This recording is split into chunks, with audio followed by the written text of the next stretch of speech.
On a quiet evening in Howell Township, New Jersey, what begins as a standard response to a minor road hazard is about to unravel into a perplexing human drama. A police officer arrives at the scene of a downed traffic pole, its bright signal lights dark and lifeless against the cool asphalt. The initial clues are scattered and mundane. A shattered metal base, a few witnesses reporting a fleeting glimpse of a white car, and a lonely white bumper lying abandoned in the middle of the road, a stark piece of evidence in search of a vehicle. But this isn't just a story about property damage or a simple traffic violation. This is the story of a 21-year-old college student named Teresa. And in the minutes to come, her peculiar behavior and a bizarre, cascading series of increasingly unbelievable lies will turn a simple hit-and-run investigation into a deeply strange and unforgettable police encounter. What really happened here on this stretch of road? And more importantly, why would a young woman with her entire future ahead of her choose to weave such an intricate web of deceit, even when the truth seemed so much simpler? The following is based on official Bodycam footage, a raw, first-hand look into a night where nothing, absolutely nothing, was quite as it seemed. The officer's first task is the unglamorous but critical work of securing the scene. A fallen traffic light is a significant danger, a metal serpent waiting in the darkness for an unsuspecting driver. He methodically assesses the damage, the sharp edges of the broken pole, the spray of debris across the lanes. He begins the slow process of piecing together the ghost of the event. A witness mentions a white Toyota. Another, an employee from a nearby store, adds a crucial piece of the timeline. The pole was standing just moments before he left work. It was up, and then, in the blink of an eye, it was down. Simple as that. As the officers methodically begin the work of clearing the roadway, placing down bright orange cones and striking the crackling, otherworldly glow of road flares, the central question hangs heavy in the humid night air. Where is the driver? Where is the car that delivered this blow? A hit and run is more than just an accident. It is a conscious decision. It is the decision to flee, to hide, to sever oneself from the consequences of one's actions. The search begins not with sirens, but with a quiet, methodical sweep of the surrounding area.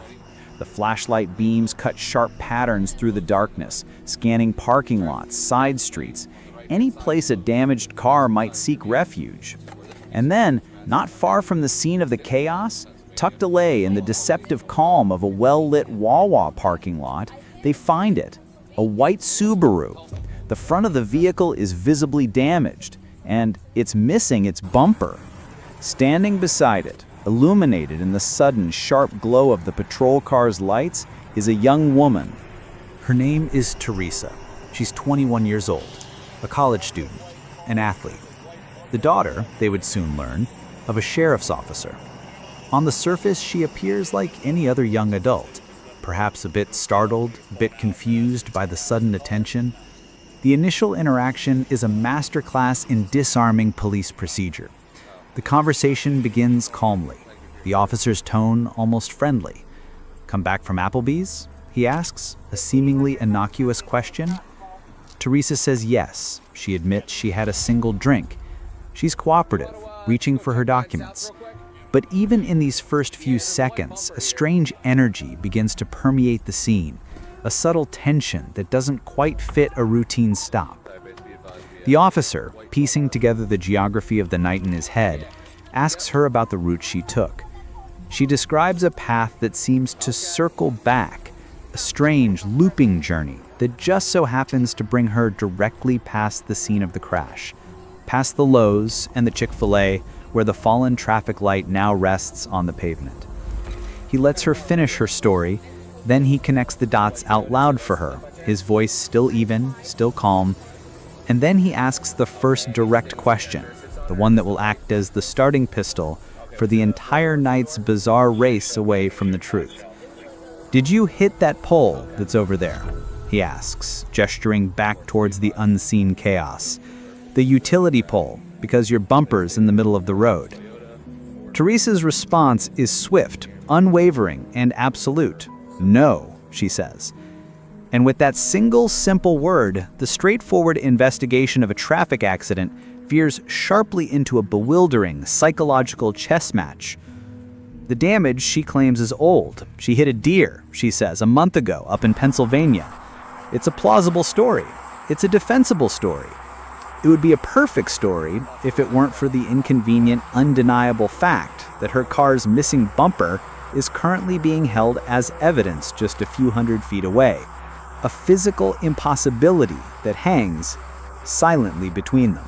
The officer doesn't challenge her aggressively. He continues to press, but gently, pointing out the mounting pile of coincidences. So, if someone brings that bumper over here, he posits, his tone still conversational, it's not going to match up perfectly to your car? He lays out the evidence for her, like cards on a table. Witnesses saw a white car. Her reported travel path aligns perfectly with the time and location of the crash. Her car is conveniently parked just minutes away, bearing precisely the kind of fresh, specific damage one would expect from a collision with a traffic pole. Every piece of logic, every scrap of physical evidence points directly to her. Yet Teresa doesn't just stick to her story, she begins to embellish it. The denial becomes more elaborate, more complex. The old damage from the deer in Pennsylvania was exacerbated by a messy breakup with her ex-boyfriend. He was supposed to fix it, but he didn't. It's a story that introduces new characters, new timelines, a confusing jumble of personal drama that seems designed to muddy the waters, to distract from the simple, clear evidence at hand. It's here that you can feel the officer's internal calculation begin to shift. He is no longer just investigating a minor hit and run. He is now trying to navigate a maze of deliberate and increasingly frantic contradictions. He brings the conversation back to the core issue, his patience still intact, but with a new edge of precision in his voice. He asks again, slowly, deliberately, painting a clear, simple picture of her route for her. So, you left Applebee's, you cut through the plaza, you came out by Lowe's, by the Chick-fil-A. Did you hit the traffic pole that's right there? Do you not remember hitting a traffic pole? Her denial is just as firm as the first time, almost indignant. Did not hit the traffic pole. The words are clear, the lie is bold, but the physical evidence is now overwhelming. Another officer approaches, and he's carrying a fragment, a white piece of plastic from her car that was found resting right next to the fallen light, a piece that has been physically matched to her vehicle. The pieces of her car's puzzle are literally being brought to her and reassembled right in front of her, and yet Teresa continues to insist they belong to a different puzzle entirely. One that was put together a month ago, in a different state, by a deer. The officer pivots. If the direct evidence of the crash isn't breaking through her denial, perhaps another angle will. The conversation spirals. The officer questions her about recreational drug use. Do you smoke marijuana recreationally? Her answer is strangely and beautifully precise, almost comically so. I did not smoke marijuana universally, she says. It's an answer from a different planet, a denial wrapped in such odd language that it doesn't quite sound like a denial at all. It's the kind of statement that raises more questions than it answers. He persists, trying to get a straight answer. Do you do any recreational drugs? And that's when the first strange trump card is played.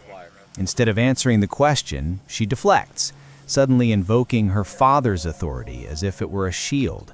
I can call my dad who's a sheriff's officer, she offers, her tone shifting.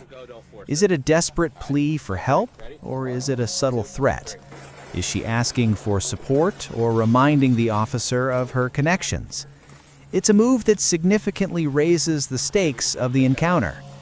But the officer, an experienced navigator of these tense roadside conversations, remains completely unfazed. Her father's profession doesn't change the facts on the ground. The lie about Pennsylvania has now been utterly exposed, and the officer decides the time for gentle questioning is over.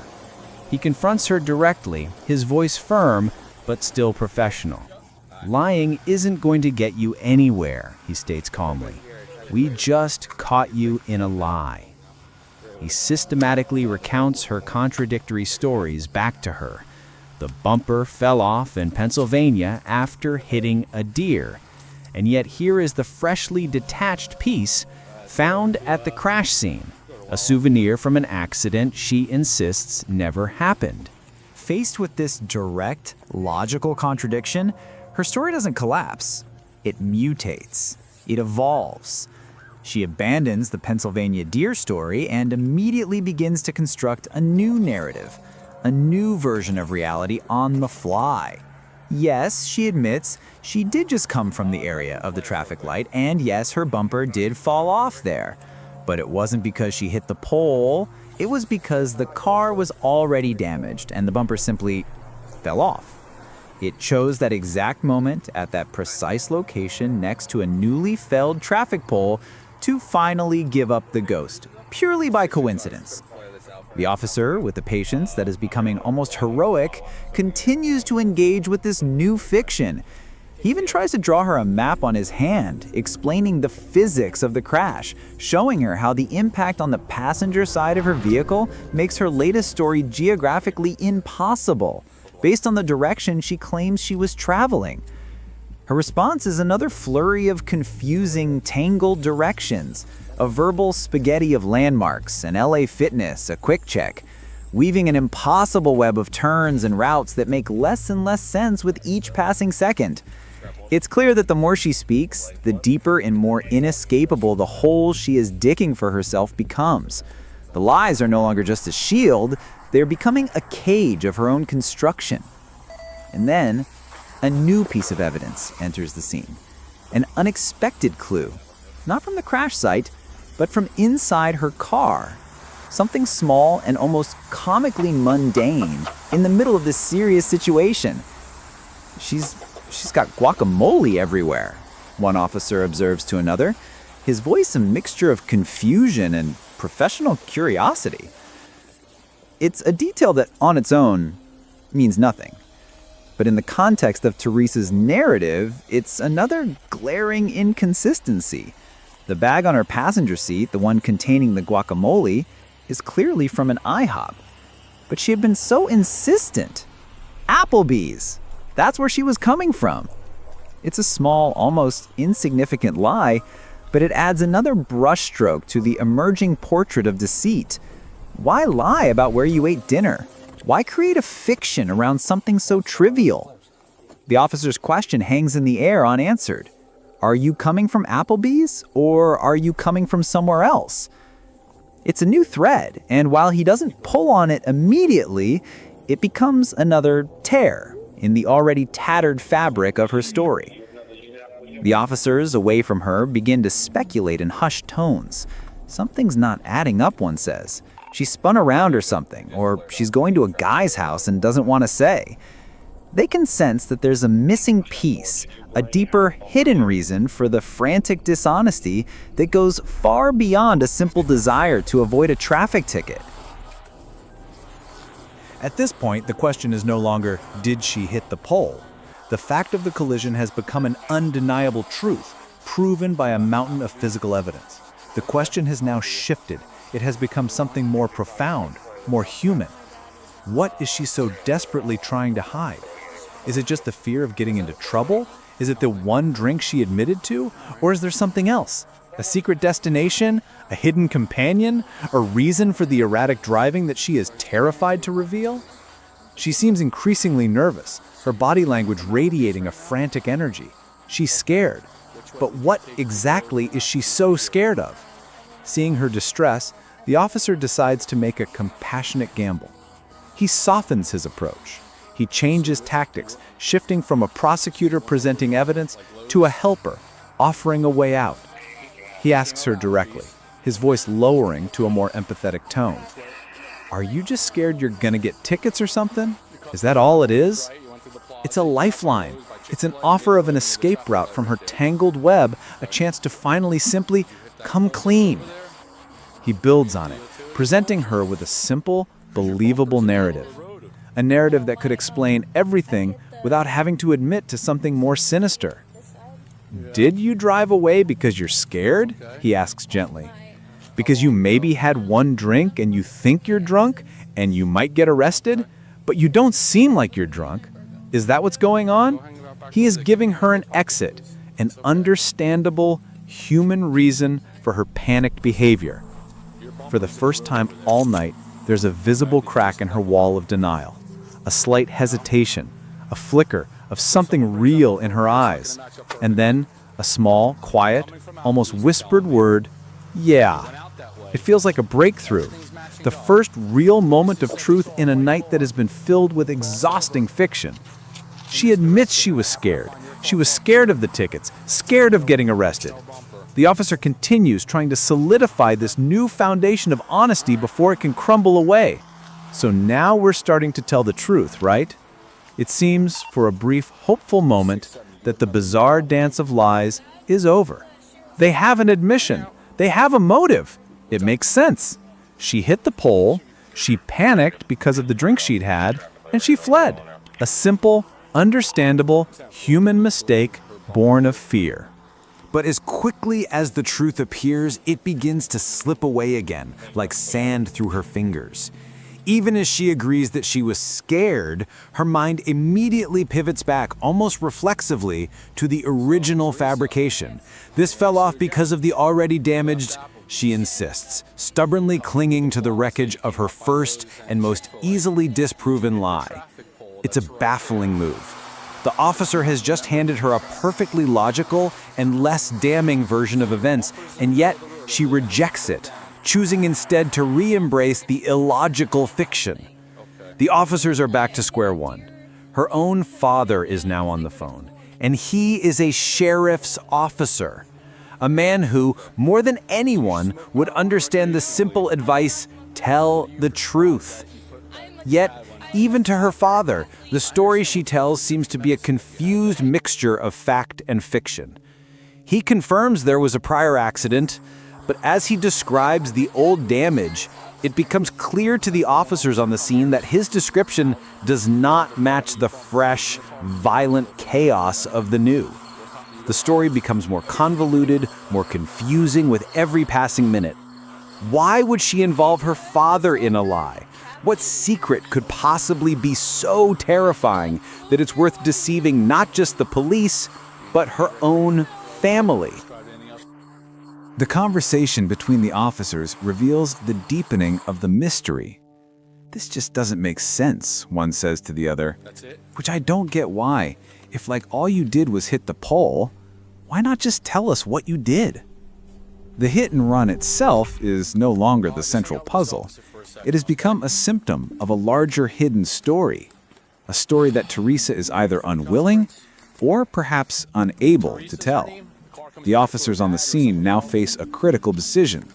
They have clear evidence of a hit and run, and they have a driver whose pattern of dishonesty and erratic behavior is escalating. The focus of the investigation must now shift once more. The officer had given her a chance. "You don't seem like you're drunk," he had said, offering her an easy way out. But her continued deception, her inability to simply tell the truth, even when it would serve her best, now forces his hand.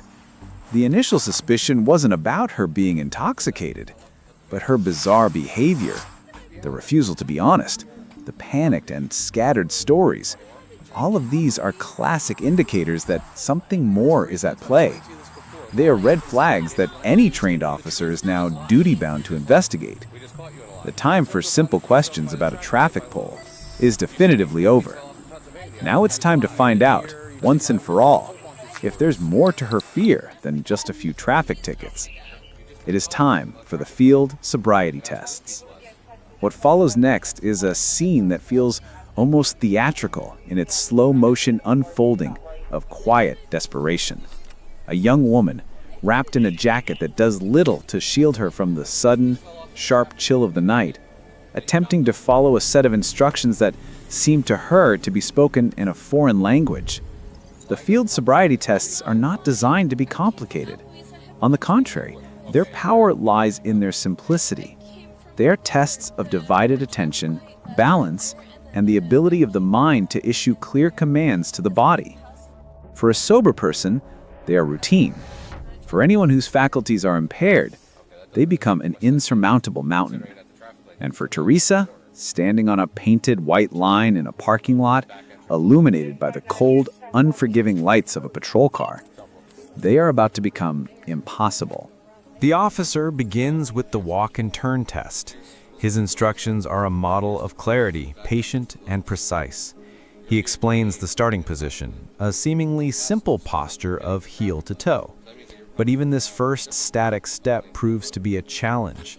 Teresa struggles to maintain her balance, her body swaying, a slight but perceptible wobble that portrays a disconnection between her intent and her physical reality. "I'm freezing," she says, her voice trembling slightly. "I'll be so honest with you, I'm so cold." It's a valid complaint, a profoundly human moment. The cold is real. The adrenaline is coursing through her. But the cold doesn't explain her fundamental inability to follow the most basic instructions. The officer, ever patient, explains the test a second time. 9 steps, heel to toe, down the straight white line. Arms at her sides, counting each step out loud. A slow turn, and 9 steps back. He even demonstrates the first few steps, his movements deliberate and steady. It seems straightforward, but as soon as she begins, the performance crumbles. Her first step is unsteady. She raises her arms for balance, an instinctive correction that is itself an indicator of impairment. She miscounts, her voice a mixture of uncertainty and feigned confidence. The simple linear path of the white line becomes a tightrope she cannot conquer. Her steps drift. She stumbles, she stops, looks up, breaking the one rule of keeping her eyes on her feet. "I'm sorry," she murmurs. It's not a single dramatic fall, it's a cascade of small failures, each one a piece of data being quietly noted by the officer. She reaches what she thinks is the end, takes 10 steps instead of 9, asks confusedly, "So I can turn now?" The officer confirms, and her turn is a clumsy series of pivots, not the small, precise steps he instructed. The journey back is no better. The count is off, the steps are uneven. Her body is telling a story of impairment that her words have been so desperately trying to deny. The test is, from a clinical standpoint, a clear and unambiguous failure. Then comes the one-leg stand, another elemental test of balance, of focus, and of the brain's ability to multitask, maintain posture, count aloud, and keep track of time. The officer's instructions are again simple and clear. Stand straight, feet together, raise one foot about 6 inches off the ground, keep it parallel to the pavement, stare at the toe, and count out loud in a steady rhythm. 1, 1,000, 2, 1,000. She prepares herself, a brief moment of forced composure. "Let's do it," she says, almost brightly. She begins. 1, 1,000. Oh, Lord, I'm just kidding. Another attempt to inject humor into a situation that has become profoundly serious. It's a nervous tick, a deflection. She tries again. The count starts, her leg wavering. 1, 1,000, 2, 1,000. Each second seems to stretch into an eternity. She makes it to 9, 1,000 before her foot has to touch down, her balance lost. The evidence is no longer just circumstantial, it's physical, it's observable. Her body has become the most credible witness in the entire investigation, and its testimony is damning. There is a moment of quiet consultation between the officers. The chain of events, from the downed pole to the failed tests, forms an unbroken line. A hit and run, a trail of physical evidence, a cascade of illogical and contradictory lies, and now a definitive and documented failure of the field sobriety tests. There is only one logical, procedural step left to take. The lead officer approaches her again. His tone is no longer questioning or empathetic. It has become formal, official, the voice of the law taking its inevitable course. There is no more room for games, no more space for stories. He asks her to turn around and place her hands behind her back. As the cold, mechanical click of the handcuffs echoes in the quiet of the parking lot, the full gravity of the situation finally seems to land. But even now, in this moment of irreversible consequence, her mind doesn't seem to focus on the central issue of her arrest. Instead, it fragments, latching onto peripheral, practical concerns with a strange urgency. "Why is my car still, setting open?" she asks, her voice laced with genuine concern, as if the protocol for securing a towed vehicle is the most pressing matter at hand. It's a profound demonstration of a mind struggling to grasp a new and terrifying reality. Her freedom has just been taken, and yet she is more concerned about her phone, her car keys, her unlocked car. The world has just tilted on its axis, but she is still trying to straighten the pictures on the wall. In the back of the patrol car, the short journey to the police headquarters becomes a descent into a stream of consciousness monologue. She seems to be talking more to herself than to the officers, her words tumbling out in a disorganized, looping pattern. The fragments are hard to piece together, surreal and disconnected from the events of the night.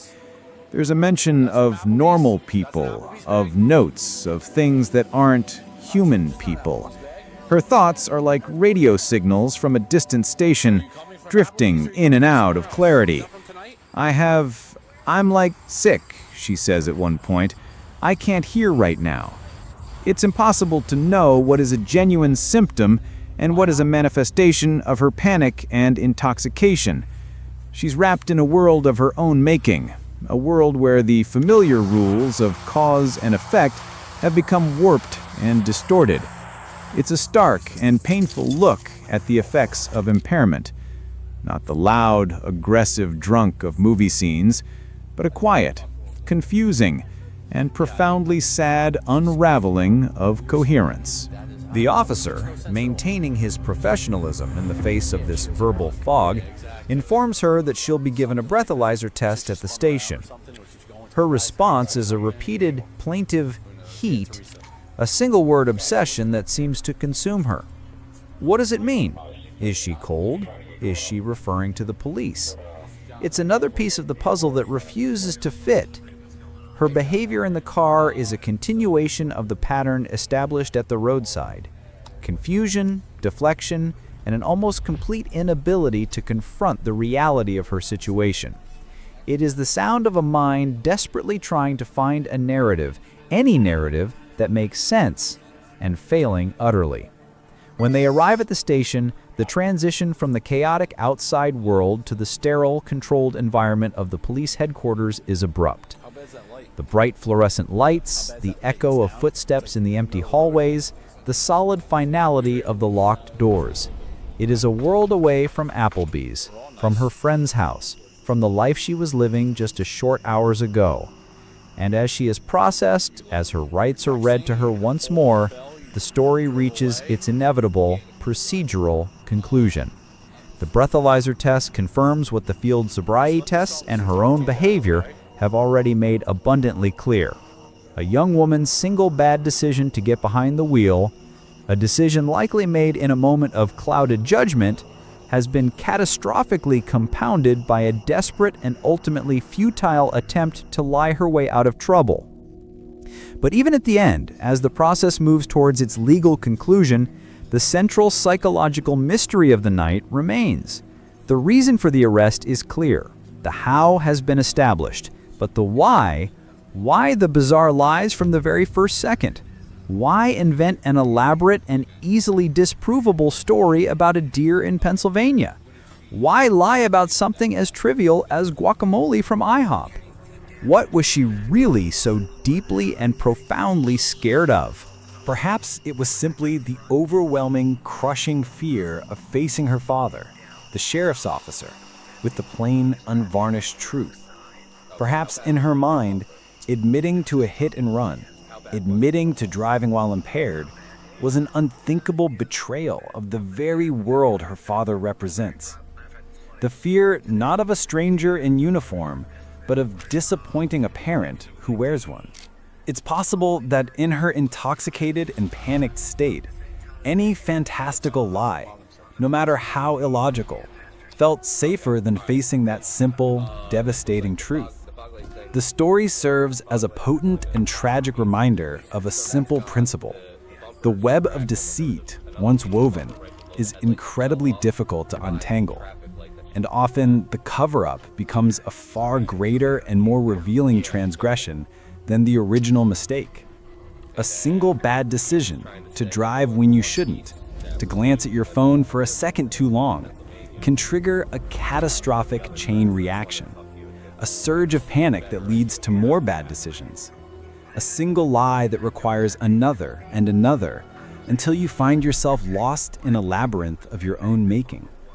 What started as a simple traffic accident has now spiraled through a series of desperate choices and crumbling fictions into a night in a jail cell, a DUI charge, and the indelible record of a profound lapse in judgment. It is a quiet evening that ends not with a simple ticket and a lesson learned, but with the heavy, unshakable weight of serious legal consequences. Inside the sterile confines of the police station, the chaotic energy of the roadside encounter begins to crystallize into the cold, hard process of the law. The abstract fear of getting into trouble is now being translated into a sequence of formal, non-negotiable procedures. Teresa is escorted through a series of doors, each one closing behind her with a solid, definitive click, each one leading her deeper into the administrative heart of the legal system. The fluorescent lights are bright, buzzing, and merciless, erasing all the soft shadows of the outside world. Here, there are no more roads to turn down, no more confusing routes to invent. There is only the process. The officers guide her to a small room, a space designed for procedure, not conversation. It is here that the officer must perform one of the most critical parts of the arrest, the official reading of the implied consent statement. He pulls out a form, his voice shifting into a formal, almost robotic cadence as he reads the paragraphs that have been recited thousands of times in rooms just like this. The language is dense, legalistic, and utterly devoid of emotion. "You've been arrested for driving while intoxicated," he begins. "The law requires you to submit samples of your breath for the purpose of testing to determine alcohol content." He continues, explaining the consequences of refusal: a separate summons, license suspension, thousands of dollars in fines, an ignition interlock device. Each word is a brick being laid in the wall of her new reality. During this recitation, Teresa is mostly quiet, but her discomfort is palpable. Her focus seems to fixate on a single tiny annoyance. "Can you just get to hair out of my mouth?" she asks, a small human complaint in the middle of a massive legal storm. It's another moment of profound disconnection, her mind unable to grasp the gravity of the situation, focusing instead on a minor physical discomfort. The officer, maintaining his procedural focus, informs her that they are waiting for a female officer to arrive to conduct a proper search. Until then, she must wait.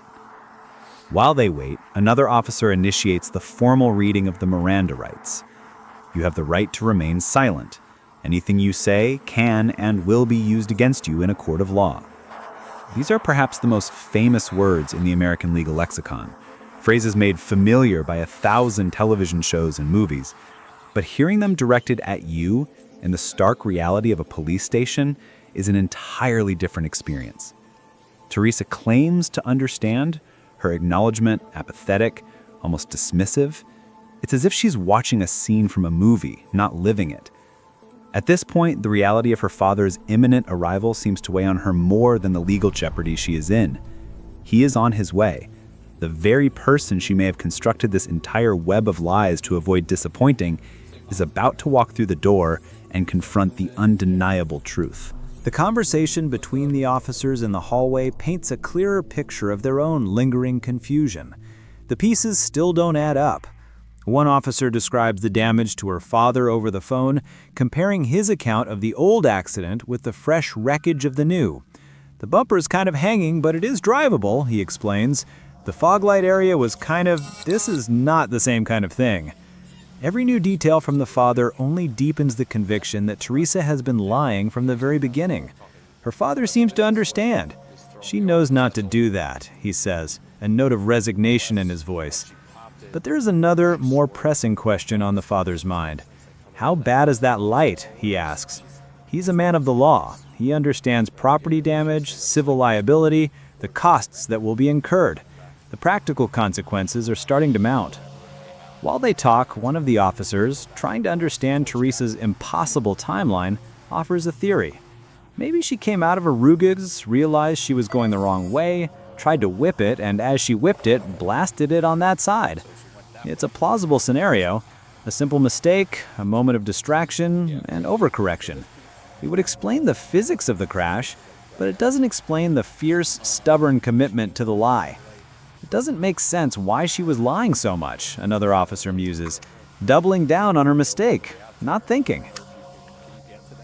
When her father finally arrives, the reunion is not the dramatic, emotional confrontation one might expect. It is quiet, subdued, and heavy with unspoken questions. He is calm, professional, falling back on his own training as a law enforcement officer. He talks with the officers, his peers, trying to understand the situation not just as a father, but as one of them.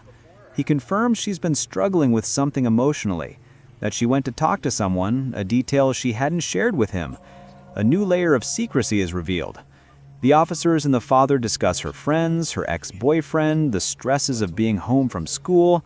They are all searching, in their own way, for the why. Why the lies? Why the panic? Her father even offers his own theory about her mindset after the crash. She's going to know she hit the pole, but she might not have been thinking, oh, okay, maybe I didn't get any damage. I could see that stupid thing going on in her head. It's a father's attempt to find naivete where there might be deceit, to find a sliver of innocence in his daughter's bewildering behavior. He acknowledges the lie is a serious problem. He seems more frustrated by the unnecessary dishonesty than by the accident itself. The officer, maintaining his professionalism in the face of this verbal fog, informs her that she'll be given a breathalyzer test at the station. Her response is a repeated plaintive heat, a single-word obsession that seems to consume her. What does it mean? Is she cold? Is she referring to the police? It's another piece of the puzzle that refuses to fit.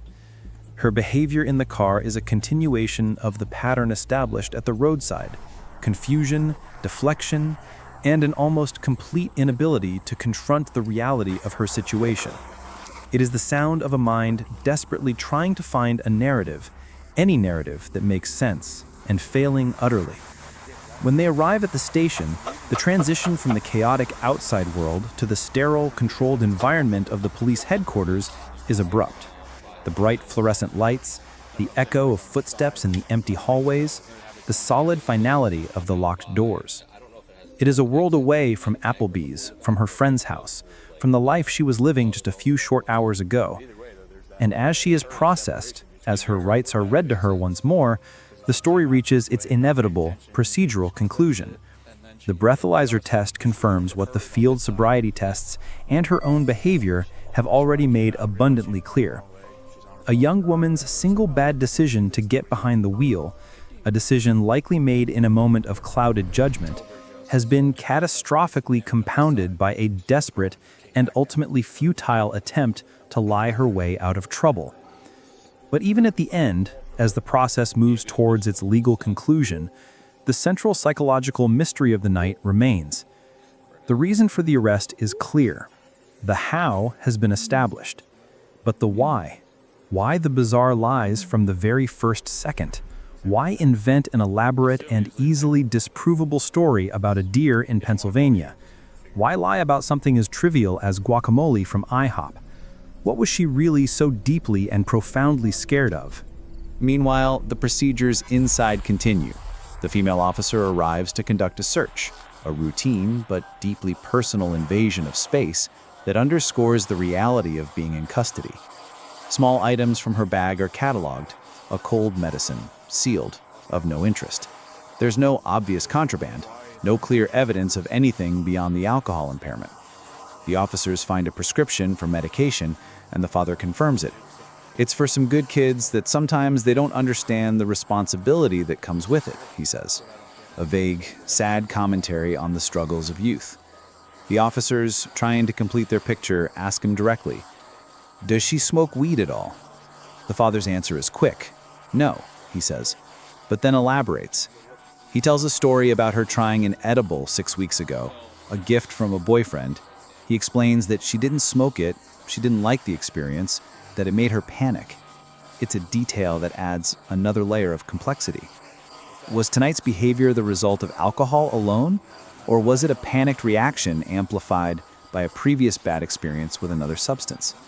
The questions continue to multiply, even as the legal process marches forward. The pieces of Trace's life are laid out on the table, examined by her father and the officers, a team of men trying to reconstruct the last few hours of her life and failing to make the story cohere. Everyone, it seems, has a different piece of the puzzle, and none of them fit together quite right. With the initial search complete and her father now present as a somber witness to the bureaucratic process, the pivotal moment of the station procedure arrives, the breathalyzer test.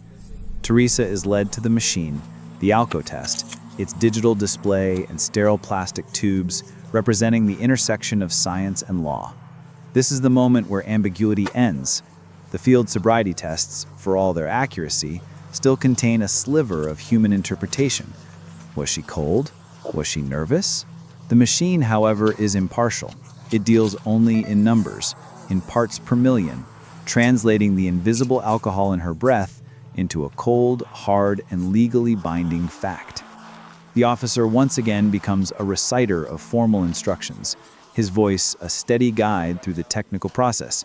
She is told to take a deep breath, seal her lips around the mouthpiece, and blow steadily and consistently until he tells her to stop. The first attempt is weak, insufficient. The machine beeps in protest. It needs a deeper, more sustained sample to render its judgment. "You have to face it," the officer instructs, his voice a mixture of encouragement and command. He's not just talking about the mouthpiece anymore. In this sterile room, under the hum of the fluorescent lights, every action is freighted with a double meaning. She tries again. This time, the breath is steady. The machine captures its sample, and after a moment of electronic calculation, a number flashes onto the small screen. The result is what everyone in the room already suspected, but seeing it displayed in digital certainty changes the atmosphere. It is no longer a matter of suspicion, it is a matter of fact. She is over the legal limit. The why behind her lies and her failed tests is now anchored to this undeniable number. In the aftermath of the test, a strange sense of calm, almost of resignation, settles over Teresa. The frantic energy she displayed at the roadside has dissipated, replaced by a quiet, almost childlike confusion. She sits, wrapped in the finality of the situation. It's during this lull that the practical matter of her vehicle reemerges. An officer speaks to her father. The car is damaged but drivable. As the registered owner, he has the right to take it, to avoid the cost and complication of having it towed and impounded. "I can take it, right?" he confirms with the officer. "Yes," the officer replies. It's an offer of a small mercy in a night of harsh consequences. But in a surprising and telling move, the father refuses. "We're towing it," he decides. "Yeah, it has to get towed." Why would he choose the more expensive, more complicated option? Perhaps it's a form of parental consequence, a way of ensuring his daughter feels the full, practical weight of her actions. Perhaps he is simply too exhausted, too emotionally drained to deal with a damaged car in the middle of the night. Or perhaps he too feels that the events of the night require a formal procedural conclusion, and allowing the tow truck to take the car is part of that process. The decision adds another layer of quiet sadness to the scene, a father making a difficult choice, distancing himself from the easy solution, perhaps as a final desperate act of teaching a hard lesson. As they wait for the remaining paperwork to be processed, the conversations continue in fragments. The officers are professionals, moving through their checklist, but they are also human, still trying to make sense of the story's bizarre details. They talk about the car, the trajectory of the crash, the strange contradictions. "I can't figure out why it hit on the side it did," one officer muses, still wrestling with the physics of the crash versus Teresa's story. "The direction of travel, that's why it doesn't make sense." The guacamole from IHOP is mentioned again, a comical but persistent loose thread. She said she was at Applebee's, but she had the guacamole. It's just like taking a drug handle to go across Lane's Mill. It just doesn't make any sense. The more they talk, the clearer it becomes that the initial simple story of a panicked driver has been completely overshadowed by the sheer, stubborn illogicality of her lies. The lie wasn't just a single act of self-preservation. It was a continuous, frantic, and deeply flawed performance. Her father, overhearing them, tries again to provide some context, some reason for his daughter's behavior.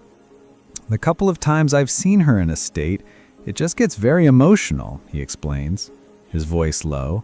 "She's not thinking, yeah." It is the plea of a father trying to explain the inexplicable. He's not defending her actions, but searching for an explanation that goes beyond simple malice or stupidity. He suggests that the presence of alcohol, combined with a previous bad experience with an edible, may have created a state of heightened panic that short-circuited her ability to think rationally. It's a plausible theory, a window into a possible inner world of anxiety and fear that fueled the night's bizarre events. And as he talks, another detail slips out. He admits that she had been seeing a therapist. She went to talk to somebody. It's a piece of information he didn't have before, a secret his daughter kept, a secret his wife may have been keeping from him as well. The family fabric, it seems, has its own share of tangled threads and quiet inconsistencies. While the men talk, Teresa waits. She has been read her rights, she has given her breath sample, and she is now simply an object in a process, a case file being assembled. Her father's presence seems to provide a strange sort of comfort, but also a constant, silent reminder of the disappointment she has caused. And as the night stretches on, the final pieces of the procedure fall into place, the inventory of her car, the formal charges, the calls that need to be made. Each step is a small, quiet... While the men talk, Teresa waits. She has been read her rights, she has given her breath sample, and she is now simply an object in a process, a case file being assembled. Her father's presence seems to provide a strange sort of comfort, but also a constant, silent reminder of the disappointment she has caused. And as the night stretches on, the final pieces of the procedure fall into place. The inventory of her car, the formal charges, the calls that need to be made. Each step is a small, quiet finality, another confirmation of how profoundly and irreversibly her night, and perhaps her life, has changed. She is no longer just Teresa, the college student, the athlete. She is now Teresa, the defendant. And there is nothing left to say, no story left to invent that can alter that fact. The truth, which had been so elusive all night, has finally been rendered in the cold, clear language of a police report and a breathalyzer result. The strange dance is over, but the consequences are only just beginning. The final act of the night plays out not with a dramatic crescendo, but with the quiet, bureaucratic hum of a system in motion. While Teresa waits in the processing room, her father and the officers engage in the last pieces of logistical conversation. Every detail, from the tow truck's arrival to the handling of her personal effects, is discussed with a detached professionalism. It is in these moments that the full scope of the situation's collateral damage becomes clear. The cost of the tow, the impound fees, and the looming bill for the destroyed traffic signal. A responsibility, one officer clarifies, that will fall to the property's real estate entity, who will in turn pursue it through her insurance. It's probably going to be a far 21 years old, an officer remarks under his breath, a stark commentary on the lasting financial and legal shadow a single night of bad decisions can cast. A new insurance claim, a damaged driving record, a future colored by this single profound mistake. The conversation is a stark illustration of how one impulsive act can trigger a cascade of complex and expensive consequences that will follow her for years to come. Her father, grappling with this new reality, handles the situation with a weary resignation. He arranges to have her car taken to their house, a small act of control in a situation that has spiraled far beyond his influence. He gathers her belongings from the officers, her phone, her purse. Each item handed over feels like a transaction, a formal transfer of the remnants of her prior freedom. The discovery of cold medicine in her bag prompts a brief exchange. "Oh, that's cold medicine, so we don't need that," an officer says, dismissing it as irrelevant. But it's another small piece of the puzzle. Was she feeling unwell? Was a simple cold medication interacting with the alcohol in her system? It's another unanswered question in a night filled with them, a detail that adds texture to the mystery but offers no real clarity. The father speaks, more to himself than to the officers, a quiet lament of a parent facing the inexplicable. She's a good kid. Sometimes they don't understand the responsibility that comes with it. Unfortunately, that's what happens sometimes. It is the voice of every parent who has ever had to confront the painful gap between the child they raised and the stranger who has made a terrible mistake. As the formalities wind down, the officer in charge prepares Teresa for the final steps of her processing. There will be an arrest report, a crash report. The wheels of the justice system are now turning, and they will grind forward with an impersonal and unstoppable momentum. The conversation he has with her is no longer about discovering the truth, it is about documenting the established facts for the record. She will be charged with a DUI and other motor vehicle offenses. Nothing criminal here, he clarifies, an attempt to offer a small piece of reassurance in a deeply unsettling moment. But the distinction is a fine one. The path ahead for her is now one of courts, lawyers, and judgments. It's a path that will demand a level of maturity and responsibility that has been painfully absent throughout the night's events. In the end, Teresa is escorted to a holding cell, the solid steel door closing with a heavy, echoing finality. Her night, which began with drinks at a restaurant and a casual drive, ends in the stark, lonely silence of a jail cell. Outside, her father prepares to leave, the weight of the evening etched on his face. He has moved from a state of disbelief and confusion to one of quiet, sorrowful acceptance. The mystery of her lies may never be fully solved. Was it a simple, escalating panic? Was there a deeper, hidden secret she was desperate to protect? Or was it merely the incoherent rambling of an intoxicated mind, with no logic to be found at all? The Bodycam footage offers clues, but no definitive answers. It serves as a raw and unfiltered document of a human being coming undone, a cautionary tale of how quickly a life can veer off course. For Teresa, this long and bewildering night is over, but the journey through the consequences, the process of facing the truth she so desperately tried to evade, is only just beginning. The memory of the fallen traffic pole, the flashing lights, and the irrefutable numbers